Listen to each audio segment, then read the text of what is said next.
Hey everyone, today we're talking about AI, but more importantly, we're talking about how to improve your HI, which is your human intelligence. Because at the end of the day, AI is only as good as your HI, because it's what you feed it is what's going to give you the result that you want. And it is really, really obvious when someone has used AI not thoughtfully, because it looks like gibberish, it doesn't respect your brand. It doesn't make sense. It's not going to work. It's not going to help the algorithm. It's not going to be congruent with your brand, your tone, your voice. And it's really not going to help your marketing at all. So a lot of people are going out there and telling you, what you can do with AI, which is all great. But at the end of the day, they're fundamental things as a business owner in charge of your marketing that you need to know and be 100% clear on, so that you can actually train AI and get the best result. And at the end of the day, it is a tool, but it's how we use that tool. It's like a superpower. How you use that power is how super you're going to be and how super it's going to work for you. So we're going to talk about that, how you can use it for your marketing, and how you can actually use it for your content creation. And, in the beginning, I was a little bit like, it's the lazy person's game. Don't do it. But the reality is it's here to stay. And we can use it. We just have to use it respectfully. We just have to use it well. So, cool. So to get the best out of it, we've got to make sure that we understand that there's technical elements to it. So we have to improve the technical elements of actually using AI, or make ourselves aware of where they are and how to use them.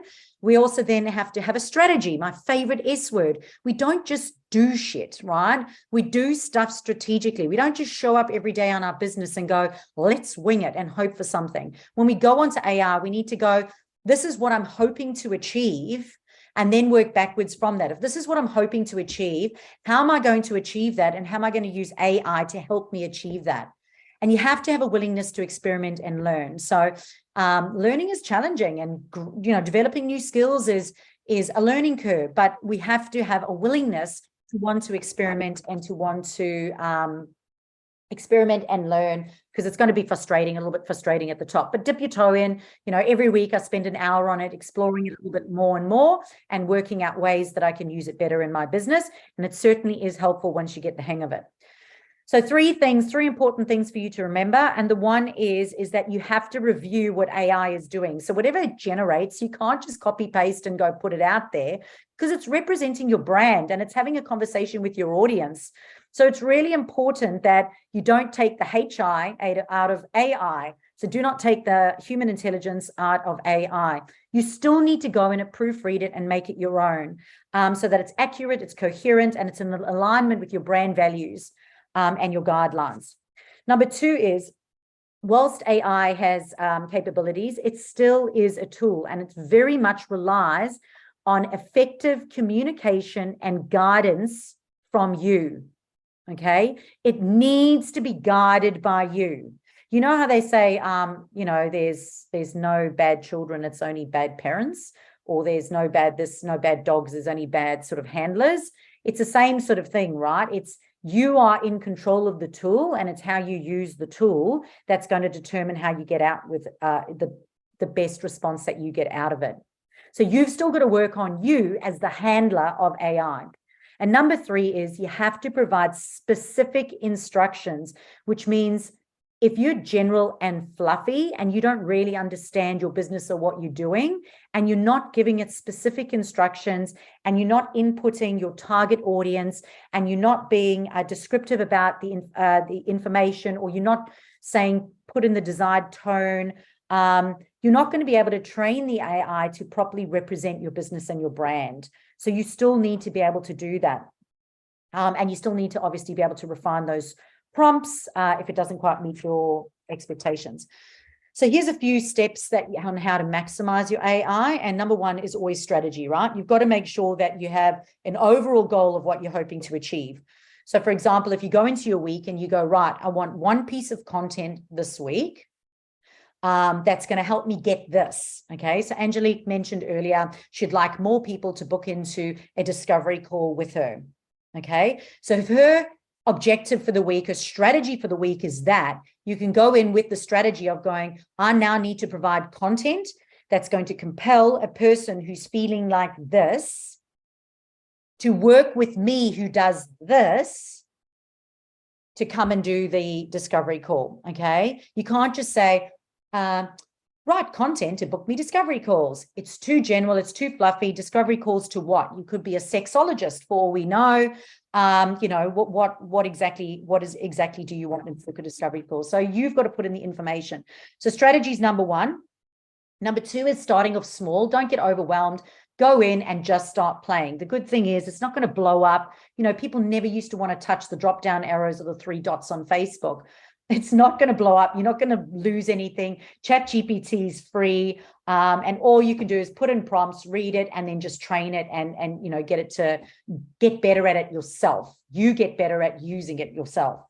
Number 3 is you want to make sure that you monitor and evaluate the performance, meaning that if you are going to utilize it in your business, say, for example, you've created blog content and you've put that blog content on your website, you need to go in and check that that blog content is actually doing its job. It's still getting traffic to the page. It's still communicating well, and how you're using it is right. You just don't want to be doing things for the sake of doing it because it's easy. You want to make sure that it's still meeting the outcome of what you're wanting it to do.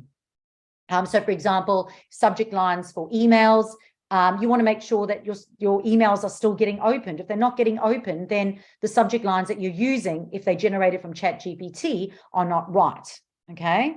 And number 4 is you have to stay adaptable and you have to embrace change. Technology is changing all the time.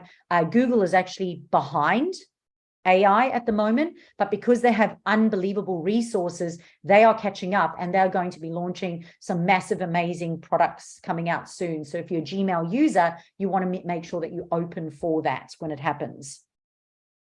So keep an eye on trends and innovations and identify opportunities on how you're going to use it. There's advanced ways that you can use it. Today, I'm just going to share with you some really simple ways that are really going to make yourself a lot easier, life a lot easier. So to be able to communicate effectively with the AI in order to get better responses, here are some suggestions for you. You have to be clear and specific about what you want, okay? So if you have difficulty in effectively communicating verbally or in the written word, you're going to need to work on that because you have to clearly state specific questions. It cannot be ambiguous. It can't be vague. It can't lead to any misunderstandings at all because by right, it's a robot, you know, it's a technology. So you have to make sure that you're putting in context or expectations accurately. You need to make sure that it's concise as well. So the smaller it is, the better, because if it's long and it's convoluted, it's going to make it harder for it to come up with a response or it's going to get confused. So you rather break down complex questions into smaller, more manageable parts if easier. Okay. And I mean, I just like to think of it. We all know that I go through the 4-point post. So you could literally say, you know, I want a captivating headline that stops this person from scrolling on Facebook. And then you could say the second part is connect, write a compelling sentence around, to identify how a person is feeling, who's frustrated with this, and that. The third one is why me, why you, why this. Add that in, and then of course your call to action. So again, you could break it up into 4 steps, which is your 4-post structure. You can use formatting cues to make it easier. So you can ask for dot points, you can ask for tips, you can ask for headings, bullet points, numbered, in order to make it easier. So formatting cues. You can also give it examples. So for example, if you took an example of something and put it in there and you said, this is an example of what I am wanting to achieve, it can create that example, but you've got to tell it, you want to use that example as an example, but then how do you want to use that example? Okay, so that you can train it. You need to be able to experiment as well. So go in and try different things. So you can ask it to regenerate and do it in a different format or different tone or have a different focus. And you can also ask it to give a different perspective. So you could ask it, give me points to promote the jab, give me points to not promote the jab. Okay, so it can actually create 2 different types of content. And of course, you can also give it feedback. But what's really important to know is that AI has limitations. So it is important for you to go in, proofread it, check it, and make sure that that it has actually done what you wanted it to do. So don't be lazy with it. You still have to rein it in. It does save time, but you still have to check it. So it has got advanced capabilities, but it still requires effective communication and guidance from its users, because then it will give you better responses. So to prompt AI and obtain good marketing content, you can utilize these following strategies, okay? Clear instructions, so articulate the type of marketing that you're seeking. So specify the purpose, the target audience, the desired outcome.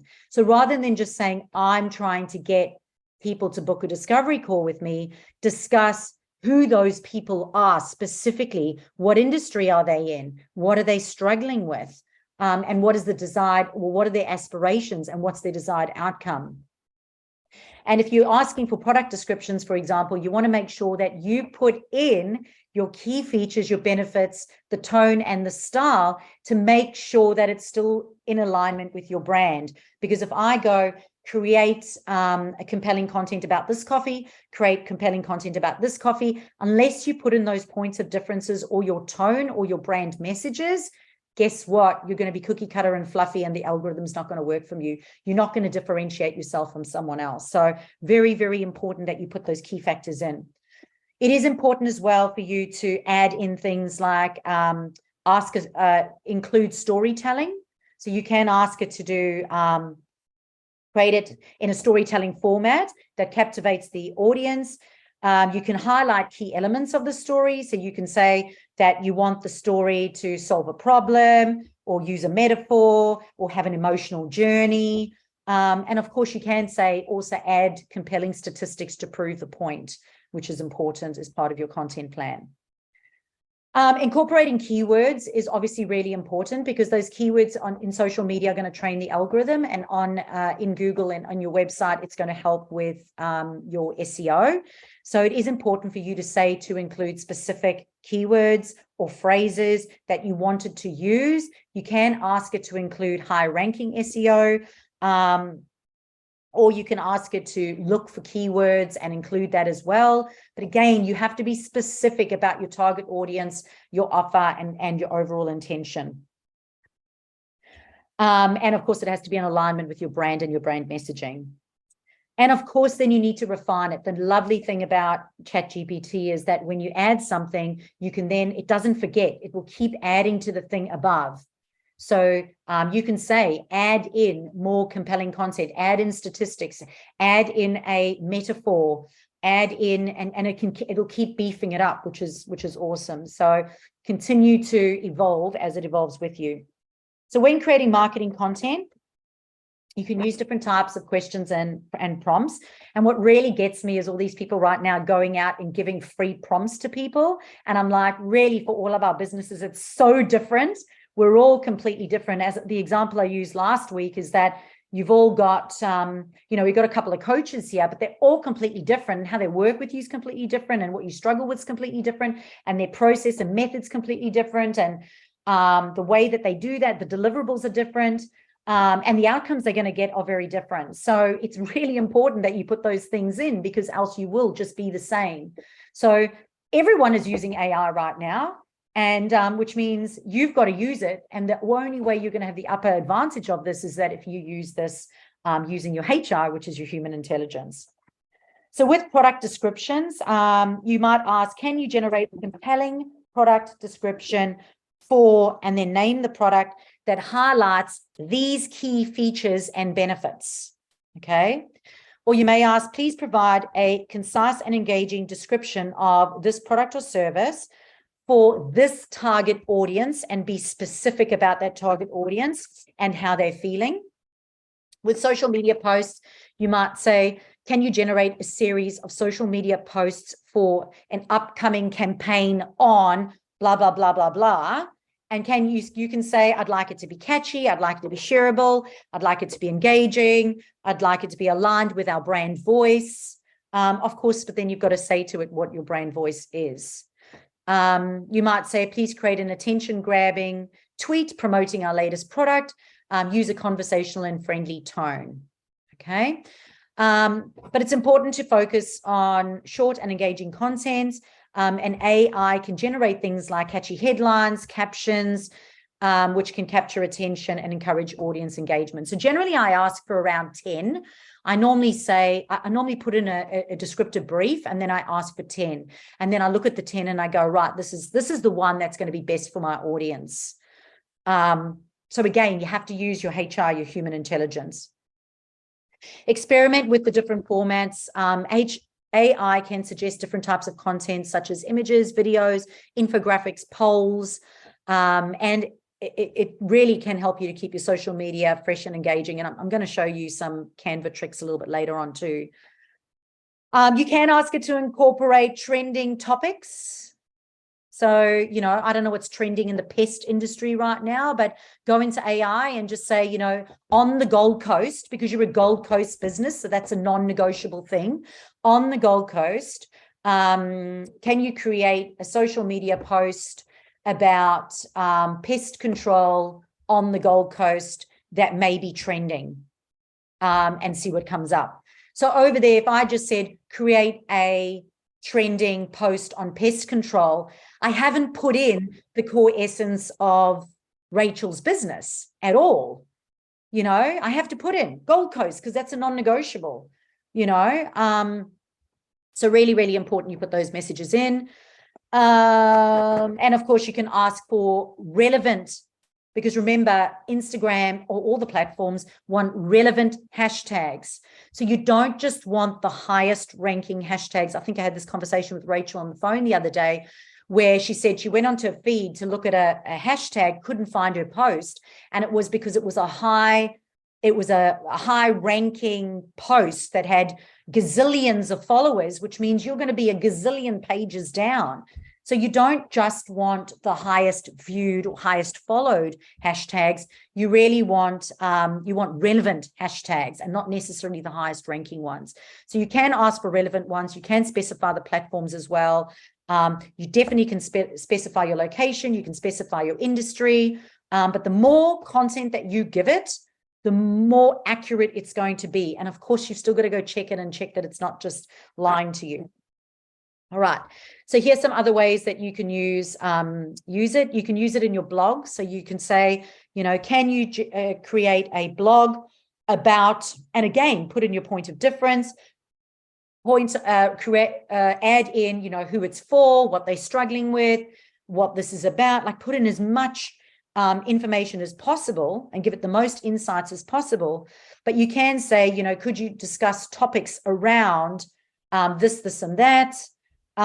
Could you make it informative, engaging? Can you use dot points, write a compelling headline, make it, 500 words, include SEO, and include keywords.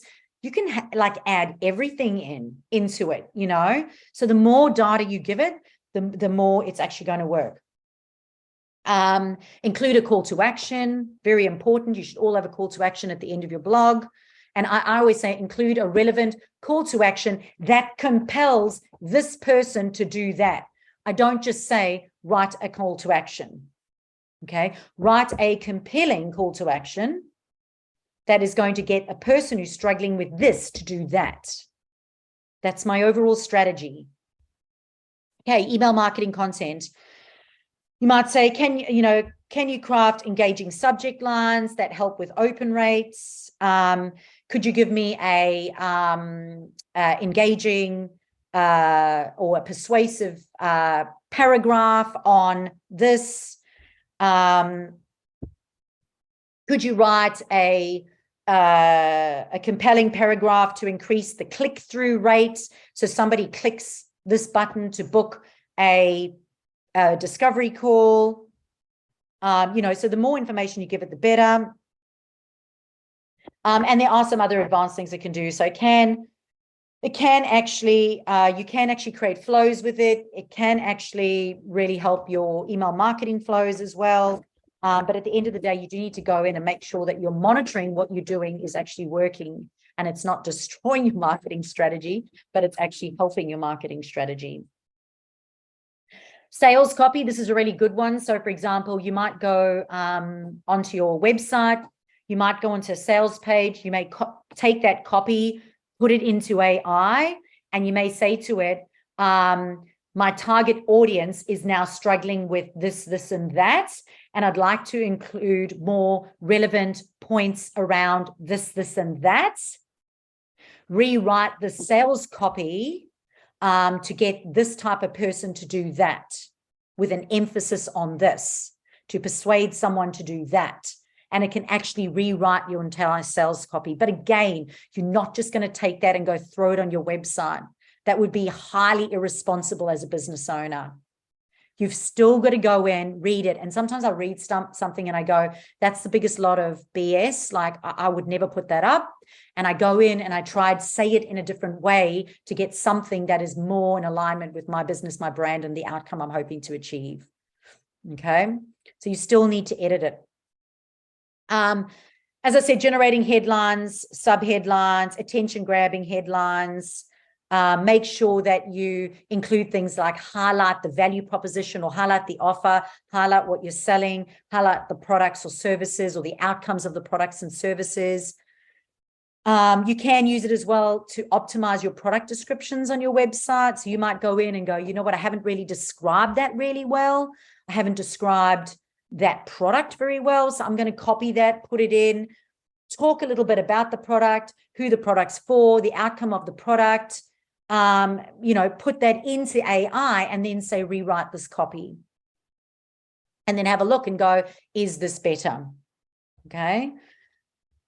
Landing page is the same. Can you generate compelling content for our landing page? We want to capture leads and drive conversions from these people, and we want them to do that, right? So really, really important that you include the full strategy of what you're trying to do.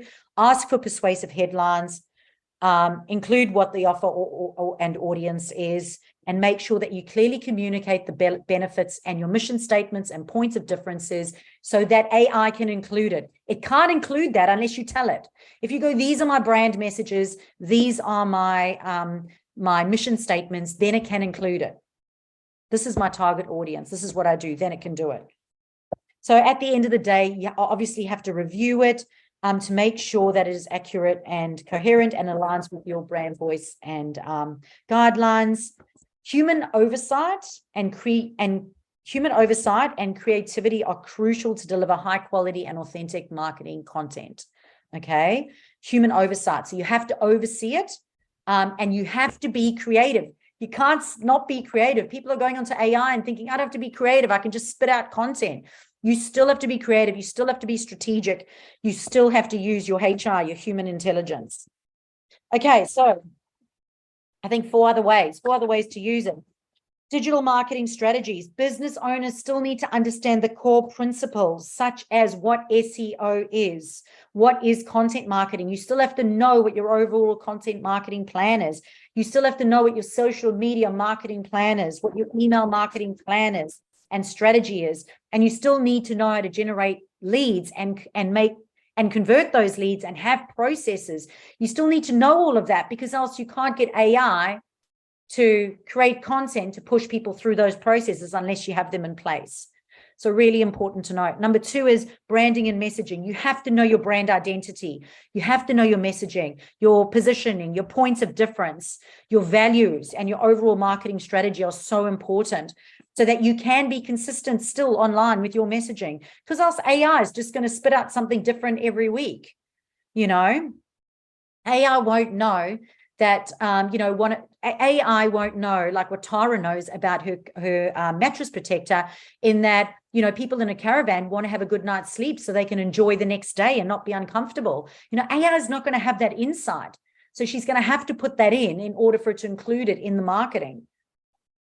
Number three is creative direction and editing. So it can create, generate content and human create, but your creativity is really important. It's crucial for helping the output of AI.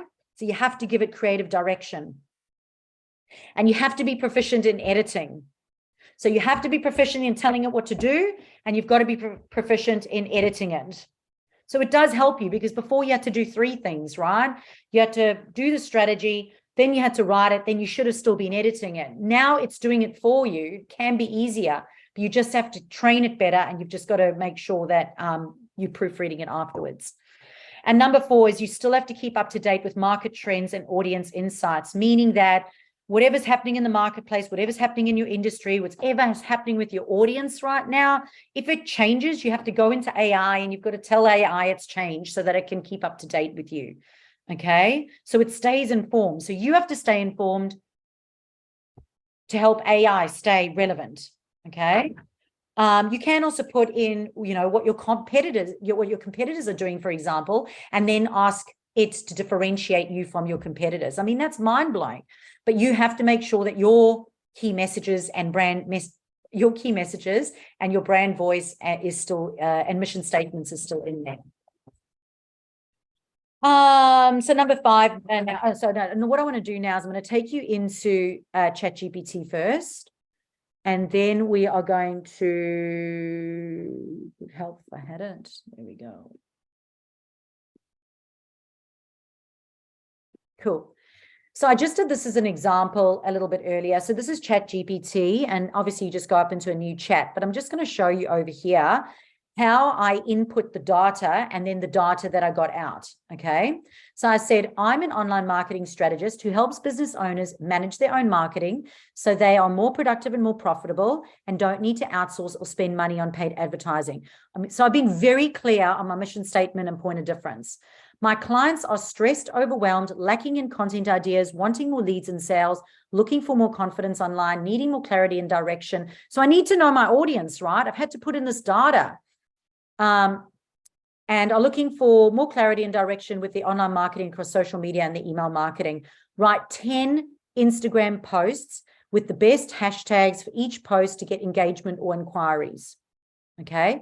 And here's 10 posts that it's come up with the hashtags. Okay. Now it would be irresponsible for me now to go and copy paste these and simply put them into Instagram. I'd need to go in and make sure, is this completely relevant? And is this actually taking people to where I want them to go? So you would still need to proofread this and make sure that it is relevant to you. You can go in then. Okay. So it has given me 10 different ones here. I can go in here now and I can say, write the above 10 posts as a blog with SEO and keywords to rank on Google. So write the above 10 posts as a blog. I might shorten it now because it's getting a bit long. Write the above 10 posts as a blog as top tips. Include a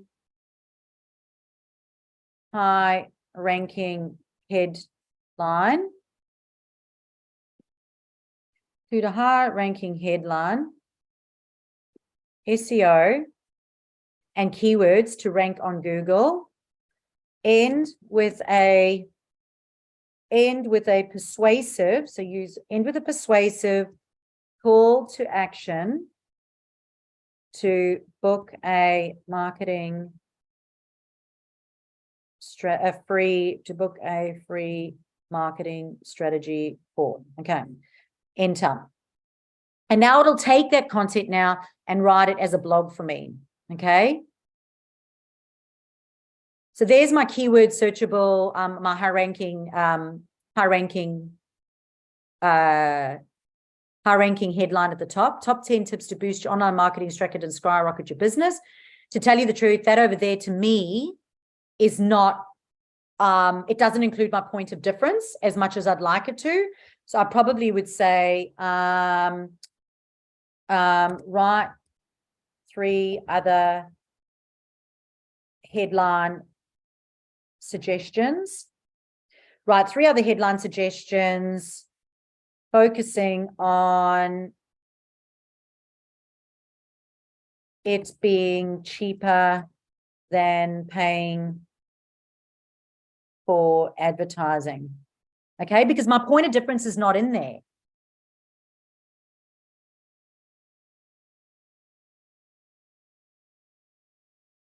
So if you have a look now that I've trained it, those headlines are actually so much better than this. Top 10 tips to boost your online marketing strategy and skyrocket your business. Too fluffy for me. It's not, it hasn't got my point of difference in there. So I've asked it to give me more. Discover cost-effective marketing strategies to boost your business without breaking the bank. Much better, right? It's much better, more compelling, more focused on what might save money and grow your business. Effective online marketing tips that won't drain your budget. So had I not gone and pressed into and proofread it, I would have just, the lazy man wouldn't have used their HI and they would have just stuck with that headline over there. Okay. And now it's created this as a blog for me. It has included the hashtags over there. So obviously we know using our HI that we don't use hashtags in a blog. So we would remove those. Okay, so it stopped there. It stopped at number 10 over there. So I'm just going to say finish writing point 10 of the blog above with the call to action. So you can see there it's just stopped. So let's just have a look. There we go. So now it's finished writing that. You see it stopped there. So it's finished writing number 10. And now it is written a call to action. Don't miss out on this opportunity to propel your business forward. Click here to book your free marketing strategy call today. Remember, success in online marketing is within your reach. Let's unlock your business's full potential together and watch it soar to new heights of profitability and success. Book it, your business deserves it. So there we go. So you want to make sure that you go in. So now I've just got, in the space of 20 minutes, because I've fed it with HI, human intelligence, I've now got 10 Instagram posts, hashtags, and I've got a blog. Obviously, I would go in and reread this and make sure that I'm actually happy with those points, that those points are in alignment with what it is. And often I actually find a point or two they haven't included, and I include those things in there that I go, you know what, this is really important. They've left that out. Okay. So that there gives you that example. So now I'm just going to talk a little bit about Canva, and then I'm going to go into the back end of Canva and show you Canva. I'll just say something quickly just with that as well. Obviously the difference in sometimes some of our spellings, like with Australia and USA. Yes. So utilised, they'd use a Z, we use an S. Yes. So just little things like that maybe that might need to be tweaked as well. Yeah, 100%. Yeah, thank you. And that's the tone and the voice, right? That's the tone and the voice. So yeah, really important to look at that. Well done. Yeah, that's really good. I know that we've got a lot of social media management clients at the moment, and they're very blokey businesses. So we have to use an Australian outdoor men's tone in order to be able to create, Can I ask that. Yes, Anjali. Yeah, because we're on the subject kind of thing. What's a brand voice? Your brand voice is kind of like your tone or how you talk. So for example, if you go online, you have a look, I'm very direct in how I talk. I'm very to the point. I use a lot of dot points. I use exclamation marks. I use bold. So I've got a very bold sort of online voice. The best way for you to go and have a look at that and to come up with what your tone is to go and Google brand archetypes. If they ask you for money, you're in the wrong place. Oh, yes, I know what my archetype is. Yeah, so whatever your brand archetype is, that is your voice on how you talk. Whether or not it is matter of fact, whether or not it is very educational, whether or not it's very comical, relaxed, outdoorsy, Australian slang, like a man. Yes, Angela. The important thing is that, and I had a chat with ChatGPT about that, is that it does not remember. You have to give it that information every single time you start again. Yeah. So you need to know the same information, is that this is my style, this is how I write. You might even want to give it an example of how you write and say, continue in the following style. Yeah. You can even ask it to write in the tone of Mandela. You can take your sales copy and say, write it in the tone of Mandela, in Gandhi, in Buddha. Like it will take the same content and put it in different tones for you. So, so it's important for you to know your tone so you can train it. But Angela, the trick for that is copy paste the whole overview. Yep. Of your brand. This is who my audience is. This is my tone. This is my point of difference. This is this is how my audience are feeling. This is the outcome of how I feel. And then you put that in, and then you just copy paste it in every single time. Okay. Really, really, really easy to do. Okay, cool. So we're just going to go into Canva now. So Canva's got its own AI, which is coming into effect. Google has AI as well. I'm not going to go too much into Google. In fact, I'm not going to go into it at all today, but it is important for you to have a look that Google is actually coming up with AI stuff all the time. So have a look at that. Predictive text is actually AI, if you haven't worked that out. So when you're replying in your Gmails, it is predicting what you're going to say, and you'll see how it becomes more and more in alignment with what you're replying, and you can just click the words and send it. You don't actually have to type it. So just keep an eye out, whatever platforms you're on, keep an eye out because they have their own AI. But today, because there's not much time, we're talking about Canva because obviously graphics is really important. But obviously all these platforms are coming up with different things. So in Canva, you would have noticed that, you know, if you have a picture in Canva, and you touch the picture and then you go to your color wheel, it will say to you, these are the colors you've used in your picture. So you literally can just choose those colors and match that within your picture to carry on the theme, which is kind of awesome. But I'm going to share with you today two different things, which are really, really, actually there's three different things I'll show you.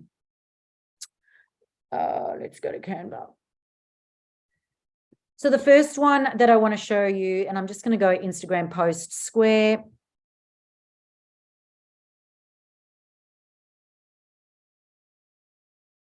So on the bottom right-hand corner here, there's Canva Assistant, and you can see those little like squares. And when you click in that, it's called Magic Write. Okay. So I might say, write 3 tips on how to get clients online without outsourcing.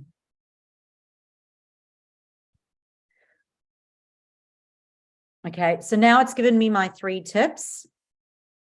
What you can do is, I'm just going to show you. Because it's 3 tips. I've created 3 over here. So there's tip number 1. Oh. Tip number 2.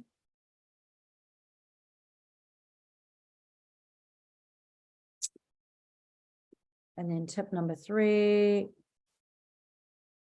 Oh, going too quickly.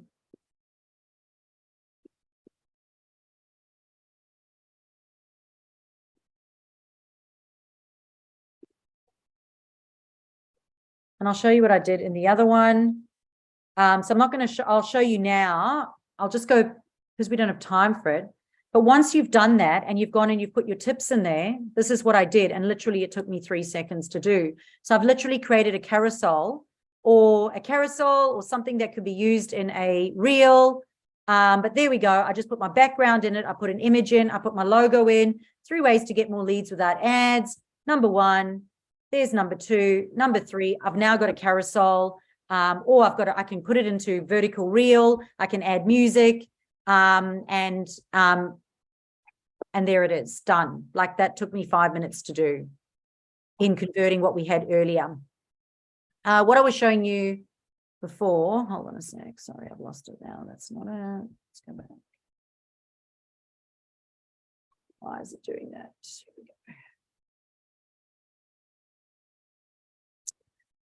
What I was showing you earlier is that if you have an image up and you go into the color wheel and you have a look, you have images up, AI is telling you what the photo colors are. So it's picking up the photo colors of what I am. So if I wanted to make a aesthetic looking image, it's literally told me the colors that are inside my picture. So I can use those, and it's got my document colors there. So it does predict that. Now, the other thing that I wanted to show you, oh, sorry, I'll do it on this one, is elements. If you go into elements, if I go into elements in the top left-hand corner over here and I scroll down to photos, predictive text, you can actually ask it to show you images. So if I say I'm looking for women's stressed marketing online, AI will find pictures of women that are stressed marketing online. Okay. If I go, let's go here. Women screaming at cockroach. Let's go cockroach. Let's see if there is anything that comes up.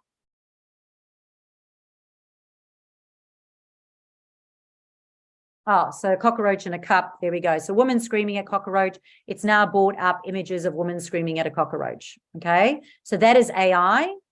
Now, the last one I want to show you is on the far left-hand side, there's a tab called apps. When you click on the apps, there's one that's called text to image. And if you click on text to image, I'm just going to go using a new design. I'm just going to go Instagram post square. And on the left-hand side now, it's asking me what picture I want to create. So if I go,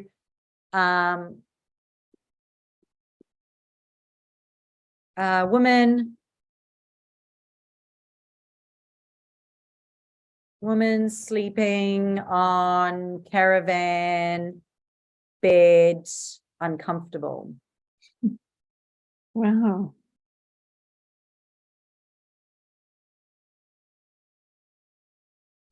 Might struggle with this one. Let's just see how we go. There we go. Not massively uncomfortable, but you can create again. So it will, so you can ask it for images and it'll actually give you it will create the images for you. So for those of you who didn't see, I created a post on how to do this on my Facebook page, and a graphic designer threw a bit of a tanty saying that he's just wasted all his years in graphic design school. So you could go man lubricating. No, ladies. Man lubricating squeaky. How do I spell squeaky door? Man lubricating squeaky door.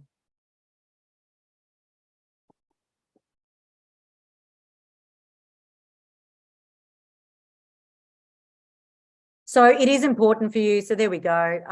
So it is important for you to go in and try and experiment with these options and see what else is available. Like I've literally just touched on it briefly today, showing you some of the things that you can do with it. But at the end of the day, you need to just go and explore and, dip your toe in and start to do it and see what is available for you. But you do need to check it. You do need to use your HI. So I'm just going to say goodbye to those that are watching through YouTube or through the blog. If you would like to join the VIP audience and be part of the live audience and ask questions and get to network and collaborate and get weekly support through our Facebook group and all the additional trainings and recordings, you just have to join and become part of the VIP Mastermind, of which the link will be in the comments below.